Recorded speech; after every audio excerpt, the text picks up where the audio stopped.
Jerapo. Bodo wiziza etoni no po khami bodo mina se no po bopon beho egbeton.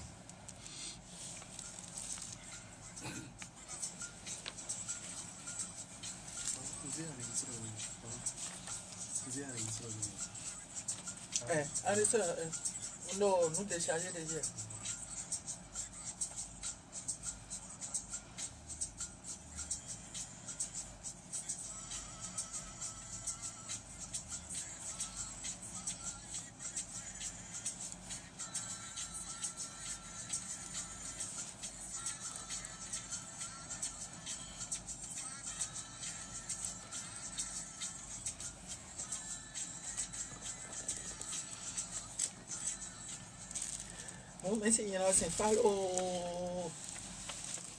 Que Fa soit ton guide.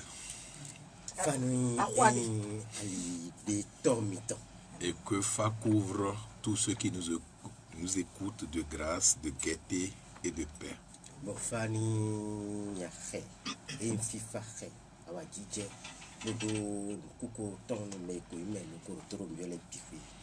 Tout ce que nous avions perdu, c'était Fa. Tout ce que nous sommes en train de chercher, c'est Fa. Tout ce que nous sommes censés obtenir un jour est encore Fa.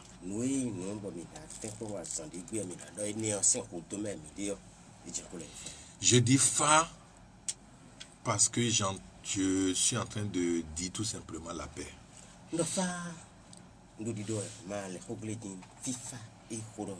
Alors, qui d'entre vous ne veut pas la paix? Parfois, quand on dit Fa, les gens ont une imagination sur une religion quelconque et se disent non, je ne veux pas. Mais dites tout simplement paix dans votre langue et je suis sûr que vous allez l'aimer.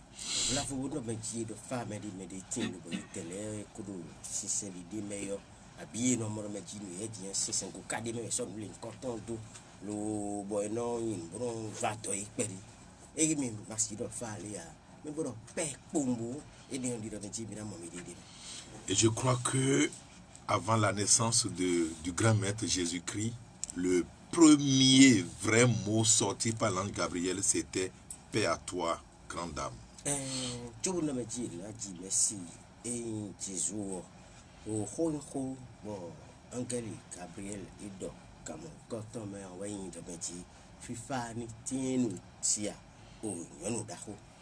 Alors, je voudrais comprendre par là que Jésus-Christ serait l'incarnation du Fa.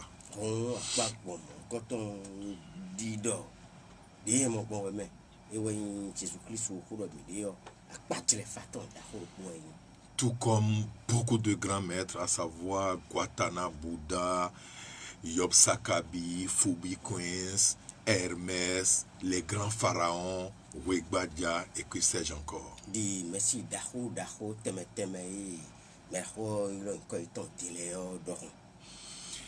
Si notre but sur terre est de retrouver la paix que nous avions perdue, c'est une manière de nous retrouver sur sa voie aujourd'hui et de la retrouver, quoi qu'en soient les obstacles. Et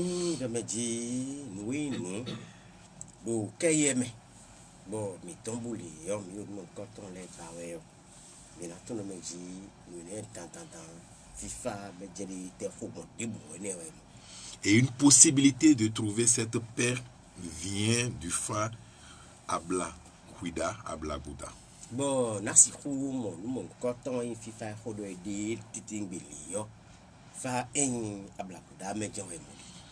Nous allons essayer de l'écouter attentivement, spirituellement, psychiquement et psychologiquement.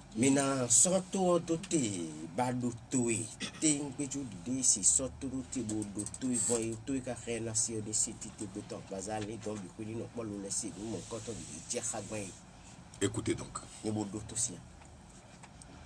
La nature ne garde rien de personne. Elle est une mère exemplaire qui retourne toujours à chacun ce qu'il aura semé et entretenu. Oh, keme mideo en kade lubro khen nous e ko nous lui mede photo idita si de temps.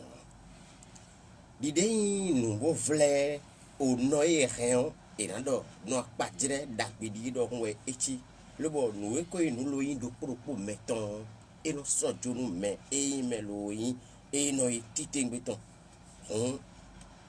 et calé au mais des bon noir tout do et des sous mettons mais à la moya. Il était une fois un ermite un peu magicien, vivait dans une montagne loin de la vue de tout le monde. Pourquoi tu bon mina mon beton nous to daho do poe bon beton buno mon coton et no wanu diu le bocado et zogaga le sole kameton le bo fille de néon mais di no ya moi Un jour, un vieil ami lui rendit visite. wa je pero po bo hontonton le poa do me di mina i battu no lo i battu no. Tout heureux de l'accueillir, il lui offrit un dîner et un abri pour la nuit. E mene i battu no li yo e ho e vivini titing beton be i tuno ton e khacho ton di ti khagben lo wonen dudu mi to e rena bule lo katen ko lo wa do ten e rena no padar mon coton e wini. Le lendemain matin, avant le départ de son ami, il voulut lui offrir un cadeau. Lo bo e ayo holi tuno e wa me kon e mana i lo wa e wa kwin bio mera ho nu ento mi to ene i no wa ju o do me ji ko ya mi do julo lo na ne fendi. Il prit un gravillon et, avec son doigt accusateur, en fit un bloc d'or pur. Lo e kayin ju wa to we o e so e o kemi to e lo ze a loton e a lovi de khle lovi ton li bo so bo do rozu e Chicago mi de ton e titengbe lina Son ami ne fut pas satisfait. e blo nu mon content e wa content e ko vivini de na vivini go Germany ha. L'ermite pointa alors son doigt sur une énorme pierre qui lui aussi devint de l'or. E ti mo e o flavo Chicago klemo mu gupo lin content po ma ko je ton dia e wa mo wan ton de fine lo le grand lo se do le titengbe ton lo bo Chicago wa ne rozu Chicago da ho don po. L'ami ne sourit toujours pas. E le rozu Chicago da ho de ko nu ku kara wa nu ton nu ku ko le wa me ho si nu pere jo no si nu ha e ko nu gondon wa jan. Que veux-tu donc demanda le magicien. Bon me da ho nu ji wa to bo et te ba wa kadi pardon me. L'ami lui répondit. Lo me chuno e odo 50 dina ko do ko 50 Coupe ce doigt et donne-le-moi, je le veux. e do me ji ya lovie no solo no di khle nu li bo nu ne no ruzu nu li ya lovie ne ba mi di mi do rutoton Je préfère bien tout expérimenter par moi-même. do me ji mi de su metion mi ba lo bo de no dre le bo mi de su metion na dre no mon coton de ji. Si tel est le cas, alors manie-le avec précaution. Bedo ndo be ji e kai mo chen wa yo ho a love you e do de san pe ho chu bo no chi mo yi. Il n'est pas favorable à des fortunes trop vite faites et sans réelle nécessité. Dudi doni we do me ji e kuin do ku mi de to e mo ro ha cha cha ma je den ki mo e no mo no coton de o de ji o de je wa je apari ko jo si ku te mo lo mo coton lo zambe do be rien na do i do no me da ho e de. Pourtant, rien ne vous empêche de demander et d'obtenir plus que ce dont vous avez réellement besoin. Lo ni kadi lo grand mon mi we nu bo mi na bio abi mi na do ku do ton e o zen we nu bo mi do ku do ton li o me voir. Il faut surtout que l'argent ne soit pas pour vous une fin en soi. Do me ji nu e je khat mo we do me ji ko mi te to e mai nu e ko nu bo e ni o kokroko je mi o mi do ku do ton no before. Hormis cette contrainte morale, n'ayez donc aucune honte ni aucune retenue pour exiger du destin tout l'argent dont vous estimez avoir besoin. Do me ji de e ko do be nu plan mi ne sin tin do fo hon nu e ko nu bo ina do ku do ton di hui bon bona e ve jo o yan do le yo nu debu e re na do ku do ton lo bi wa meto me ayo na meto me ya akwe ya fo ya che ya kan ya do le hui yo e re yo. Gardez à l'esprit que votre mère nature, possède toute la richesse pouvant vous satisfaire. Mi boton dindomeji no mi ton yi keye me mi de yo e do dokon du ma vo bi kwi bon mi ba mi di bi kwi lo na yi mi de no ko le yo bi kwi do ye me. Seulement que vous devez adopter vous aussi une royale réserve. Don ndo po e po o i do meji mi de so mi do na tempo lo na do ni no me de bon no mi de ton de so na no me jon no me titeng beton bon do meji po de ji de do na tin do fine. Bannissez l'avidité et faites beaucoup de dons pour bâtir une fortune discrète mais solide. Mina tekpon bo enyi vlavo gwe mi de ton ye refile yo mina tekpon lo judo vo lo bo no na me biton ye mina tekpon lo no na ni na me ne na zon bo dokun du ma vo lin koton mina tekpon lo blo bena in tingbe ju bo do boli ho. À ces mots, l'étranger remercia le magicien donateur et quitta les lieux sans plus exiger le doigt magique. Bon e do homo koton ni yo juro bi de ton ene yo e do penu nyam ji wa to mo koton lo ka kosin o fie fi lo be wa konton di makaso ado menti e we mina ko ba love ye yan love ni ji wo love yo e mina isi asitan. Check ton appel. Oui, oh abla do ine. Parole du phare. Ko gbe faton le misile. C'est comment à l'église vous dites Jelly Jelly nous et phare. Didi mina dodo en o sese comme dans les mains jali do ici. La nature est une mère exemplaire qui satisfait toujours ses enfants. Kay me mi de yo no e no boy hen e na do no ponte ou di yo e we ye yin bo nu e ko nu lo fi ton le do ton pi yo e non ai. Une phrase pareille de la Bible saute sur mon esprit. Lobo rogo chakle mon coton detin lobo do bibeli me lo wa i khache me. Vous n'avez pas demandé et c'est pour cela que vous n'avez pas eu. Mi biwa e ne wezon bo mi ma moya. Mais c'est quand même fort. E ndo do tout mon coton mo be ji rogo ya ya dia. Cela sous-entend que nous sommes au-delà du destin. E ne khale do me ji mi le rougan e compla biwa mi ton. Et Ablagouda dit, exigez du destin ce que vous voulez. Lo ablakuda di do me ji no e ba mi de mi de. Compla e biwa mi ton mi biye. C'est-à-dire qu'au-delà de votre destin, vous avez la possibilité d'exiger de lui et trouver ce que vous voulez. Ron e do di do me ji e o biwa mi ton e tu ne do mi re mi a vo bio no ru kan mo le lo na mo ne da siton. Donc ne restez pas passif et dit que c'est le destin qui demande cela. Ron mi ma yi me lo bla lo do ma ko kan le lo na do me ji e o c'est ouais de gbe dai mi on di mon do e mi de o pere pon. Écoutez-moi bien. Mi do to mi chiri chiri. Le destin ne s'impose pas à vous. O eyin biwa permetton li yo eyo e da chelo mi di lo na tan forte mi nu kombo be di li we na no no mi ha. Le destin, c'est vous qui le dictez. Eyin biwa mi ton e lo li yo mi de so we na do no mi de do li we na ti gbo be na ti gbo. Vous avez la possibilité de transcender votre destin parce que vous êtes à l'image et à la ressemblance de votre Père Céleste, Dieu. Eyin biwa te ti gbende yo mi tele mi da che ti tengbe ton. E na zo azo e lo le dudu ti ton lo le zo azo yin azo le lo be ye kporo te lo do me ji e lo mi hemi na wan mi te ro pesa mi te mi hemi ale wa so e hu kan mo mi na zo me na blo do mi me bo gosin e ma fo to pe no e damion me utu. Savez-vous ce que vous avez oublié? Nou e kay nou bo mi ka on vla vo mi ka to. Je vais vous le dire avec toute humilité qu'il faut.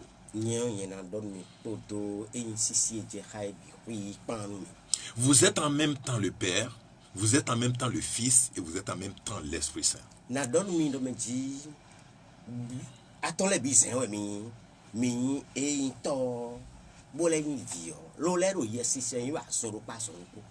Ça vous paraît bizarre si je vous parle comme ça.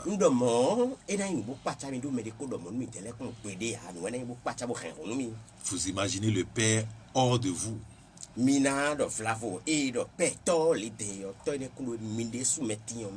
Vous imaginez un fils qui serait hors de vous. Minale lita me poro me ji fie kodo edine kundu mi de so me o moya. Et vous avez imaginé que l'Esprit Saint est hors de vous. Minale do me ji le si vito elo de so kundu mi de so me o lo so de do mi. Et c'est ce qu'on vous a enseigné. Bon, nous e ka plomi de ya. Et c'est ça que votre subconscient garde. Bon, nous e so do taka go me mi bo mi tun yere me ji ni. Bo ma fo bi ku yo ton jen ko ne bo ne we taka go mi de ton. Et votre conscience en fait une interprétation bizarre. Lo en taka mi ton le titing mi ton. Mo je me time e reina na be intime. Alors pas di yo e non solo non na mo poton. Le mot destin est composé de deux mots, destin. Oh, Hokunye là, destin, mi tombe là de vous mais attends me dit, Goku we do ho mon coton te. Destin. Et ouais, et deux. Et teint qui veut dire couleur. Bon, et caro, te ho do di yo le to so chak, gbe me mi a, se do anon gbe mi te tombe yo. Et si mais.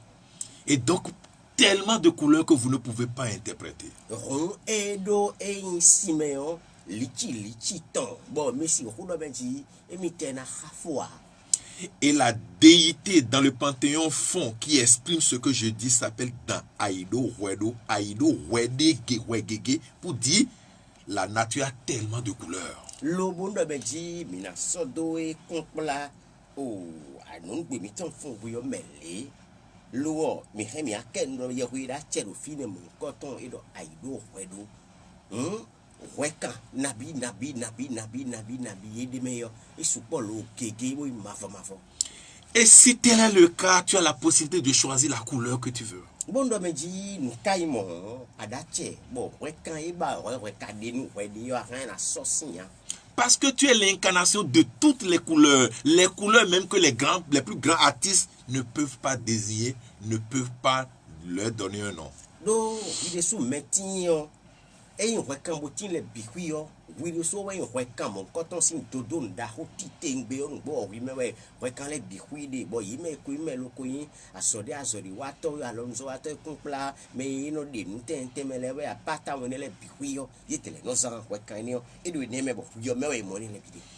Je dirais tout simplement merci à ma culture de m'avoir enseigné que Aido Wedo est alpha Hunleton pour dire c'est lui qui passe dans toutes les sphères pour représenter chaque déité. Nantogbe eyin o todonu e kompla noue nu aijiche ton na togbe na boro meji e na teba Aido Wedo we weka cross daho e lo weka le bi membo e gbon me ma pa dire ko tin bi wi do bi me no modo de soumay. Merci d'avoir expliqué exactement mes pensées.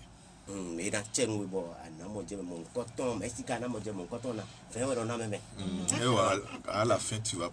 Il faut. On dit ce que tu aurais semé, c'est ça tu vas récolter. Et do me di nous bateau nous neja na wodo et à toi nous neja anayala. Alors tu ne sèmes rien et tu me parles du destin. Oui mais il to mi yo.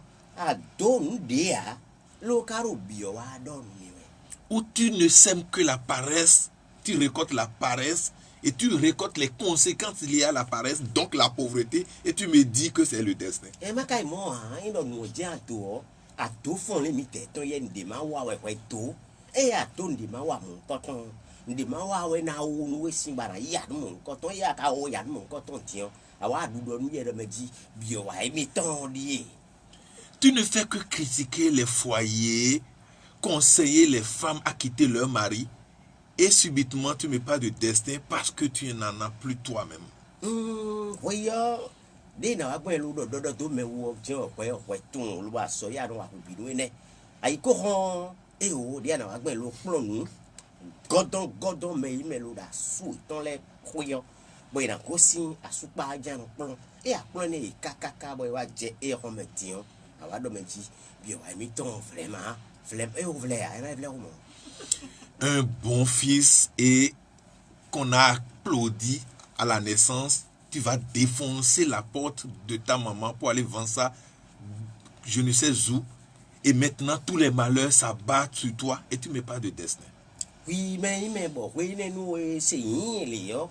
e o me bi ho pe bo me ji ah o ma wa so ton me sin le wa so iton pe wa so iton be nu ku ko wa jije be ah mi mo yin apatire no fi mi ton lo we yo e wa je pe ti o no to e sin ho me de sin ho wa de si lo isa to to e sin ho be de sin ho a si lo de lo isa bo aja ite dogbe bo nu e ko inu lo inflige je hanu mo ko ton bo ke re na do et donc 1 plus 1 égale 2 on n'a pas mon coton et ouais 2 nous va alors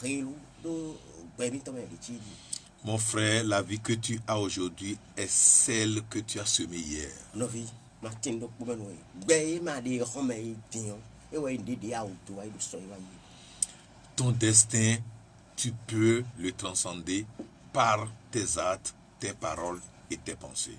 Tout do ben ti e bi wa mi ton e ko do de yo akana ko so ajani beaucoup so ajani bon ko do tout ben nous wa tout ben ko do lin tout les mais pas. Parfois j'entends dire dans notre famille les femmes ne restent pas longtemps dans le foyer. Nous assez wede nous ben no fide akondi de ji do me ji ho je me kami de ton nous rendi we lubo nyonu le o yino so no aso ko keka so itade mo hein. Mais jusqu'à quand ce serait ainsi? Un bon kakambio mi do me ji weten kakan je weten we e kan no mo so yaji. À toi de décider si tu veux rester dans le foyer, tu resteras. Oui, et ouais, non, et mon coton noir, sous mon coton roué. Au-delà de ce qui se passe dans ta famille, tu as la capacité de transcender et révolutionner désormais cette culture. Nous débouillons nos jets, ben, flafou, bon, ah, mon lit, tout et nous. Rien à Rousa Janatan. Bona zéro de photo tibéna de Medji, nous les voyons cacan, boulot, mais à Rousoutan, mon coton, nous prenons notre le mec à ce billet américain à Rousouton. Aujourd'hui même, la science a découvert que l'homme a la possibilité de subir une mutation par rapport à son ADN. Et donc, vous pouvez transformer votre vie par votre forte volonté. Et bédion, do ba, do nous dit, teme, et quand me dit, béton, miton et mignon, moi, il faut qu'un dieu mignon, bon, nous videz de mi, boy, rien, alors me dit, et moi, me dit, nous filons coton, nous béton, les voix, et un attend, et nous fitons, ou nous les boy, rien, à son bout de mais là, et de me rémi, les roseaux à jad, nous filons mon coton, tomber dans les bon fournou, et mi courant à le jotter, miton. Serait-il à cause d'un Dieu caché quelque part, je ne sais où, pour que l'Afrique vive ce qu'elle vit? Il y a si oh ma oui mais des maman fito to de bon mais des maton ya ou bon ben mais ouais ils sont mais oui bédi odo et dans mon cas ça dit toi. Donc c'est le destin de l'Afrique d'être ce qu'il est. Et mais bédi odo pelé mais tiens et rien et à dobe ti bio attends ouais xlé dobe di mo je là non. Mais au moment où l'Égypte nourrissait tout le monde entier, quel était le comportement de chaque Africain? Mais si ton oui, nous, Égypte, toi, et canon, nous, bifi, boy, nous, débouba, Jessica, von, nous, nous, baby, boy, et yeah, mais non, nous, baby, et quel big gamon, carton, mais.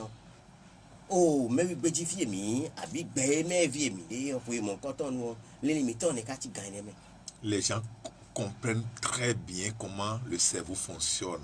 Et pour vous dominer, on est venu vous enseigner une philosophie de domination, de l'autorité pour que vous soyez des proies.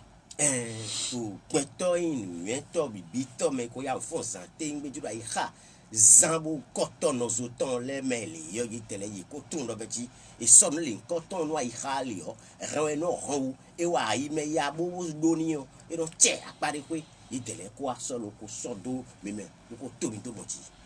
Ma lutte aujourd'hui, c'est de faire de vous ce magicien. Ahwa yi ton bondo na fo ho me bitin wa yi do meji nous dit ou so ato ene yi ro magicien mi se coton mi na gbeto mo. Vous devez être des personnes à part entière. Mais donne un béton et béton blé boulé et béton et li mais donne un béton mon coton. Et ces gens de personnes sont spéciales. Bon béton et khodo di ben béton boutique béton piqué mon coton et nous me la di modé do potoka toka de beno. Et c'est d'ailleurs pour ça qu'on dit ce magicien vivait sur une montagne loin de la vue de tous les hommes ou de beaucoup d'hommes. Bon, et ne wezon, bon, et do titi mewe, do ki khale koton me no ti wa to ene khodo de yo. Et do zo gaga, do so de di la garo fide bon, mais bi non c'est quoi moi on e no pitia. Voulez-vous devenir ce magicien? Mi ba lo na yin di zo ato mon koton e magicien ne mi tele mi babo na yin. Ce sage magicien. Nou yen to titi ngbeto yin di zo ato ne mi ba na yin. Alors, évitez de réfléchir comme tout le monde. On aime barayin. De me biro nou le pongbon we. Le yo, boro nou le pongbon we yo. Mi ma le nou pongbo len nou pongbo mi de ton ni bon fo kwere. Soyez prêts à dire non à une philosophie qui ne correspond pas à votre élévation, quoi qu'en soit spirituelle, financière, conjugale et autres. Mi do besi sobe. Bon do me ji nou in taka zowa taglo me zobo e na sonu mi le. Bon mi mo do me ji nou ne do me ji e kwedo. E kunze minde so. Da kweli nou we a, jeli nou we a, ganli nou we a, bazali nou we a, ma so gbe khaun. Mi le nou konta pa mon konton kwe lou ma yi gbe nan kwede ou. Si, depuis l'invasion des colons, avec des millions ou des milliards d'églises, l'Afrique ne s'est pas développée, c'est à cause de la philosophie qu'on est venu nous enseigner. Si on ye, yo voku jepile wa ba, mais tout ole bo ba turo mi koto o no si se to mali le kwa le ero pe be mi dio. Bo e do di na dodi, bu dodi bo in kan di li sa jeji. Bo to e ko rozu pede a. Cambio de wete mo na rozu no mo koton di. Mais bien mi di. Savez-vous qu'au temps du roi Gézo au Dahomey, Dahomey était l'une des puissances économiques de l'Afrique de l'Ouest? Mais quand on y a et so data que so kwe nou le yo, bon mi na do ta ho me mi ton le yo, ta ho me yo, mi ado to into, be rien do be di a kwe dali le yo e do khon tite ngbeton, mi tu y a da ho me to do e kompla kwe ton wa di yo, e ni do podo e into le me kwe nou. C'est pas moi qui le dis, c'est même les Français qui ont écrit cela. Et do ni wa do di do ya me. Et ils ont très bien dit que Dahomey était un petit royaume prospère. C'est ce qu'ils ont écrit.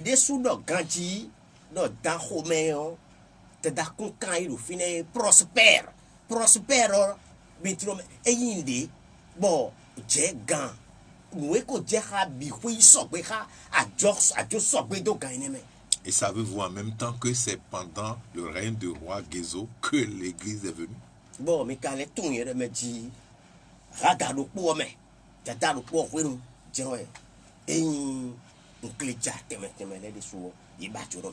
et donc à partir de ce moment, le Dahomey a commencé par perdre sa suprématie financière. Bon, oui, nous, Timon, quand il est son bon, Roland, à quoi Roland Dahomey, ton, quand il est mettant.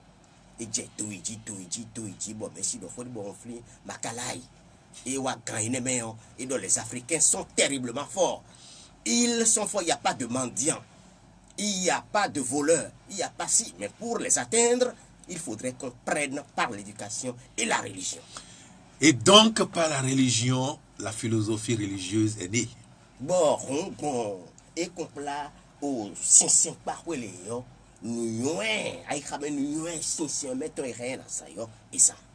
Et économiquement, votre sous-sol est exploité.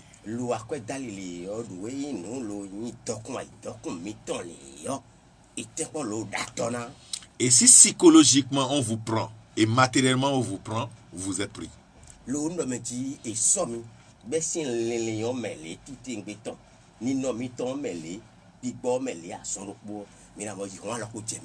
Et c'est pour ça, à un moment donné, quand vous avez voulu dire non à leur philosophie, on dit non, vous devez par force accepter.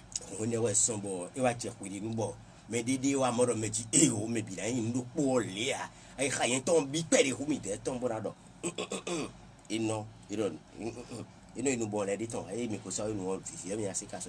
Alors, par la guerre à la fin, on vous a soumis maintenant à la philosophie importée. Bon, et nous timons l'eau, aïe, ramé, roi, témé, les font rabi caca, et voici nous, aïe, ressent guéton, et aïe, bois, c'est ton tédomi. Mais c'est à vous. C'est vous qui devez vous libérer de cette philosophie-là. L'eau est potillon, et pour me dessus aussi. Mais des choses en ligne, quand Gandhi l'a tout le monde dit, aïe, ramé, noué, aïe, ramé, viti, aïe, ramé, fait chine, et doulé, quand t'aimes, mais quand on fait mon coton sol, l'on a tout fait ton domi. La philosophie de Mao Nablo, vous devez bannir cela. Oh, des petits ben, oh, mais non, ben, ah, Dieu m'a aussi, Mao Nablo, et nous avons des cimets de Mao, des condons, des blonds, mais des autres qu'on a tiré, bimi, des sous-mettings, mais la blonde, et jahaï. La philosophie de l'heure de Dieu n'est pas encore sonnée. C'est quelle philosophie qui vous a mis ça là dans la tête? Quelle est l'heure de Dieu? Hogwe des ting, bon, mais non, mais dit, Mao aussi, quand ma caco, il y a un carton, oui, si cambio, mais dit, Ganté, il est tombé, mais il est tombé, t'es bon. Serait une philosophie d'espoir qu'on vous a transmise? Oh, bravo. Nous condamnons des signes à y mais fait chadi ouais de nous y a deux y a des ouais qu'on signes ben ça vient d'adoutir dans des deux nous cognos des madons nous. Mon frère, ma soeur, l'heure de Dieu, c'est ici et maintenant. Nos vies sont nos vies nous matin mais on joue nous beaucoup y robin. Gain lui m'a autant tient trop mieux qu'on doit tient quand mais fait dire quand va ton pour. Et ton Dieu n'est rien d'autre que ta forte volonté pour atteindre ce que tu veux. Bon, m'a ou ton et m'a ou bolé c'est. Ton fils oui c'est on dit à do pour jouer à do pour bon nous baradi. C'est là, c'est ça le Père en toi, mon frère. Et néo bon finir boucan toy le mais Ta volonté à pouvoir faire quelque chose de noble pour toi et pour ton entourage. Tout était ngiju les lona si ko tempo lo blon de benen ko de soumetti en temps pour do les doué les pan et oui et rien. Mais la deuxième chose, c'est que tu dois être autodiscipliné. Nous we go we ndo meji ko de soumetti do ni nommé complet ni nommé les ben tout meji akpe gagner. L'autodiscipline, c'est ça l'Esprit Saint en toi, mon frère. Et ne ko do merci de ben akpe gagner. Do nous bisi aller nous recevoir tout mais sous et oui oh yes saint do de sous mais.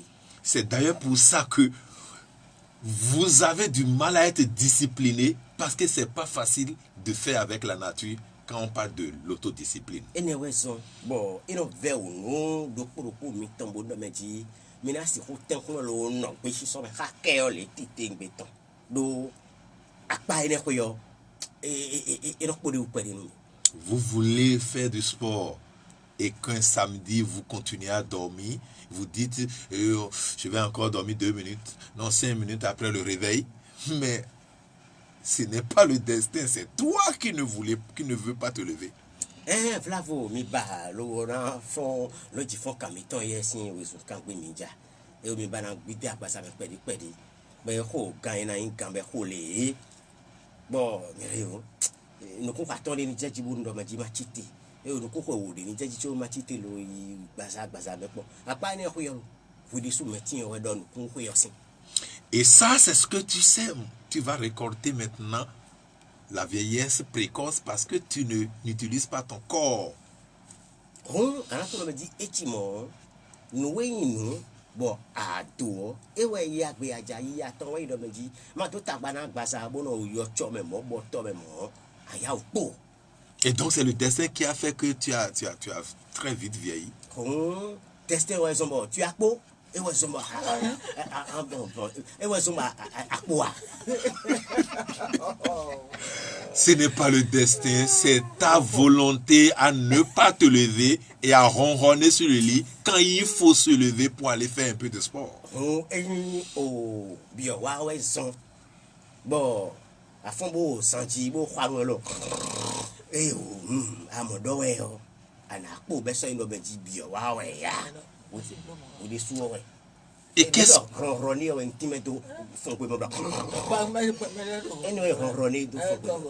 Et qu'est-ce que c'est que le Fils en toi? Bon, et t'es quand vie ouais, des sous c'est ta capacité à unir le monde. Ronron, tout est petit béton, là, c'est bon, bon, tchak, double, ben, ta passion à pouvoir véritablement réussir dans ce que tu as désiré faire. Nwani jodu doji na si hu tempo bo nu e do hu to le lo na blo ablo mon koton. L'Africain ne doit plus regarder Jésus sur la croix comme un fils. Non, il doit se regarder en tant que quelqu'un qui doit aimer ce qu'il veut faire pour élever l'Afrique et non regarder quelqu'un qui est mort sur la croix. Africain, me répétit fi mi yan, me dona tempo lo na tite do tite ngbeton. Le beau dosingo, le bière me dit mina wandi tite ngbeton. Mais sans la sonne no kon lo na kon Christ wo ki kediro o ton ibodo me dit e we na wa don bia. Nous perdons notre temps à regarder. Si Jésus était mort sur croix pour vous sauver, il l'a fait, il a fini.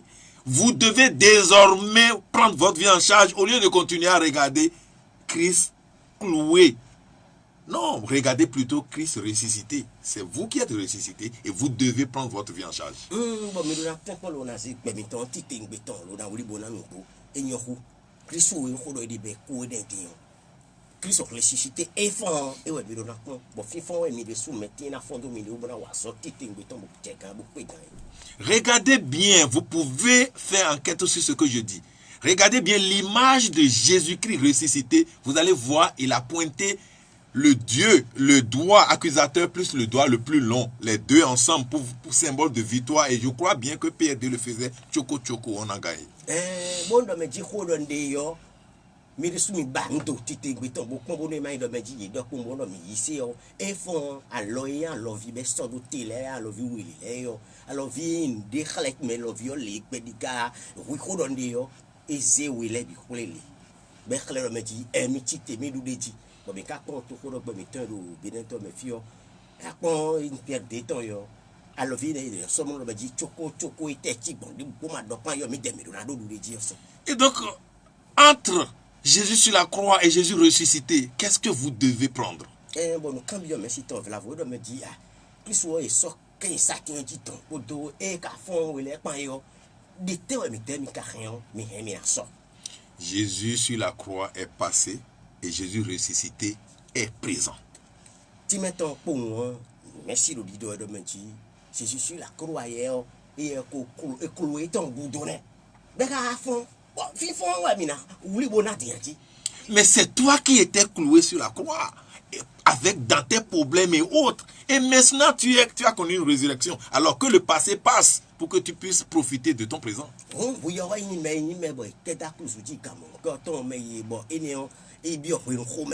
Bon fi mi di ho me di afon we ne wera wuli bonati tengbeton lo na to lo meji di ho do mi di we e do nu nya di do meji e ni du nu kwa ti bana wa e ni wa so ti wa du nu yo ne me be do ika du nu aso nu po lo aji. Vous savez, Ogmandino a retenu mon attention par une pensée. Mi na to do meji o mera ho merci da ho Ogmandino e na do ai cheje Je cite, il y a 2 jours dont je ne me soucierai point. Et donc,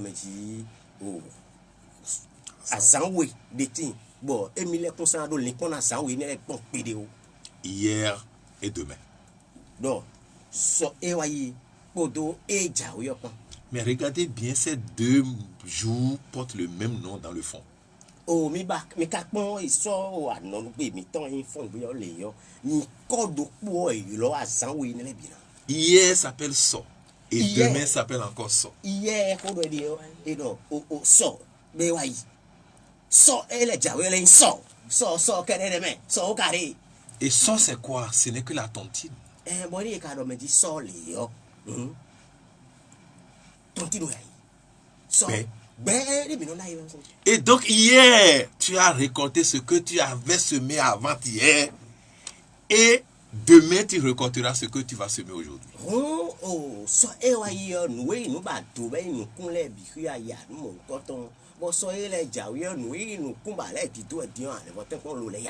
Alors pourquoi ne pas semer de bonnes choses aujourd'hui pour pouvoir récolter du meilleur demain?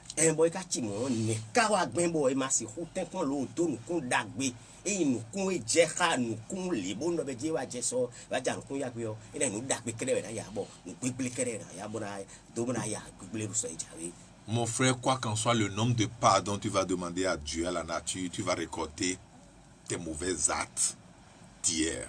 No vision mi do ko chokun mi de bo tun. E ndo meji atun kun ble bo wa nu nyakan ti ting beton no bo. Asi bio bi. Akluno asi jekpol ni kande lisa. No ada ato adona ya. Do me wa yan do mon koton e yen ma wo fio de ai. Ce que tu vas faire maintenant, c'est commencer par semer de bonnes choses tout en acceptant les mauvaises choses que tu as semées hier. Oh, no ada blo jumbe na yo ndo meji. Ako don kun ble bo ko mo lo meji mi ko inu kun ble so ato. Join ko ene do. Boyin no kun dagbe do todi bo je titoji bo ka tun yo meji mi ka ko do ble wa ime. Ebe ko wa yi to jile bo ko takato me ko tun lo meji mi ko so ke bi e gba pade ko bo do dagbe yo do e kin lo. Quand il pleut, vous allez comprendre, vous allez voir que l'eau va souvent là où il y a plus d'eau. Bon do benji fla fo. Mi di sumi so no kumito no do kono mo na ikha de to ni po me me do benji merci e do mo. E no ji do ji jawe no po. Si yo yiwe. Fi e si yo supori yo fi ne je si yo no le holendo. Vous savez pourquoi? Mi ka to no wo no chi mo ya. C'est à partir de là que l'eau s'est évaporée pour aller dans le ciel. Mi na mo do benji do no ne do ne jiwe si yo. E be ji de pere bo wa no vle asiso kaka bo iti. Et donc en son temps, quand il doit pleuvoir, la nature doit satisfaire là où l'eau a quitté d'abord. Ron ganto mo bondo be jiji na ja fien to don ton lo be rozu joro ho yaka kera lo be ji na le te ko lo le sa khofi mon koton ton wa tu bo hen na ifi pour les. Alors mon frère, ma soeur, fais de ta vie une source spéciale de toi. Ron no vision no vision quelqu'un bondo me ji betu yo zan bo ka to lo be ji to don dagbe fie hen na mo sin xume ko xume le no sin jo sin yo si betu lo do rozu fi mon koton. Veux-tu être l'eau potable pour la vie? Fais d'efforts d'être cela. Et si rien, nous les bêmes en tas sommet, avec leur eau potable, nous beto yo, et bario, zek beto le dossier, eau potable. Veux-tu être l'amour profond pour les hommes? Bats-toi pour cela. Ah bah, l'eau d'un yoin, joro doji mi déton, gongon mettons, nous, beto il est le tout, il est aucun ne tombe yoin, beton mon coton. Veux-tu inspirer les gens à avoir la plus grande bonté du cœur? Bats-toi pour cela. Adjulo, bon me dit, beto li, boy, non, moi, il est là, moi, me dit, ah, mais il y a bon fou, beto, me dit, beto, wanda, bidi, na, agbeyo, yoroki, bon, des wan, mo, beto, donc, beyo, adjulo, bon, nous, beto, mon coton, aucun ne bouillant.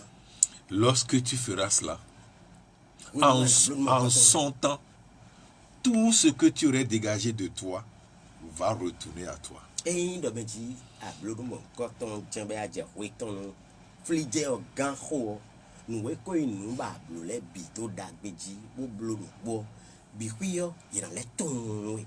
L'illusion de tes sens te dit que tu es séparé des autres. Mais moi, je te dis, aujourd'hui, en vérité, tout le monde est en toi. Aïe, mais il y a des ting, les lono d'or. Pour nous, oui, ou John, tous les liquements, il y a un petit, ouais, ouais, peut-être des deux follow, mon phone, mais des bons, mais des legends, ouais. La team, oui, pédo, mais si, oui, pour biquio, pour il des soins. Tu peux te battre pour gagner ce que tu veux, mais deviens d'abord cela avant de trouver. À ce côté-là, le hoka, nous débouler, bah, des automnes, bolo, naï, le yin, à baba, naï, ni doté, ouais. N'attends pas forcément qu'on te donne. Bats-toi pour avoir et c'est à toi de donner. Ma de temps en temps, mi tiens no fine boyna, wana mi hoka, bonu, oui, so yin na meto. C'est pour cela qu'on a offert de l'or à notre invité, il a refusé. Et nous sommes au Juno ba, ou Dieu soit tomiton, mento libe, nesi kago leo. Et donc, et au me kumba.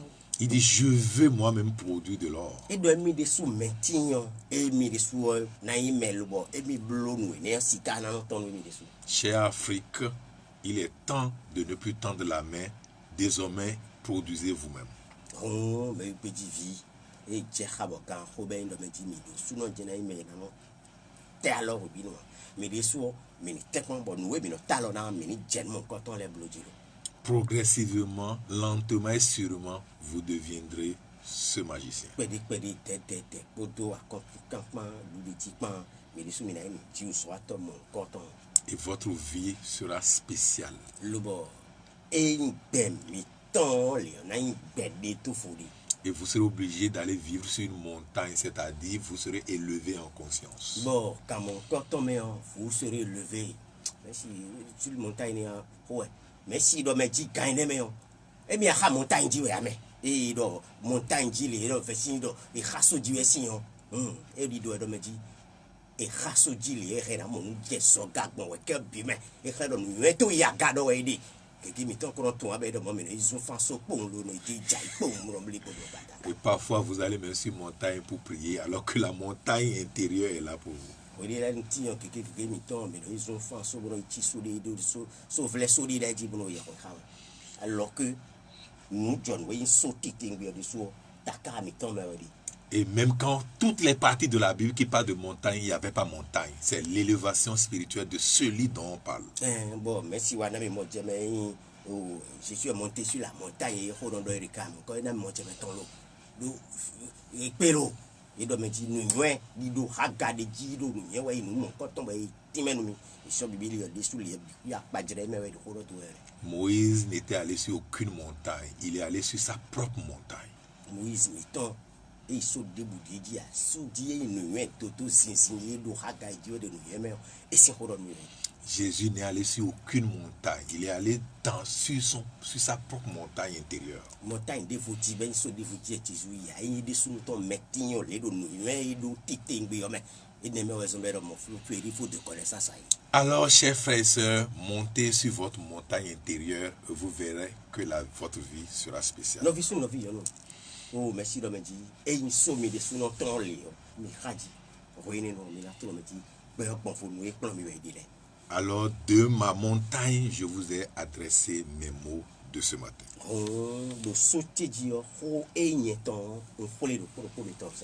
Paix profonde à vous tous.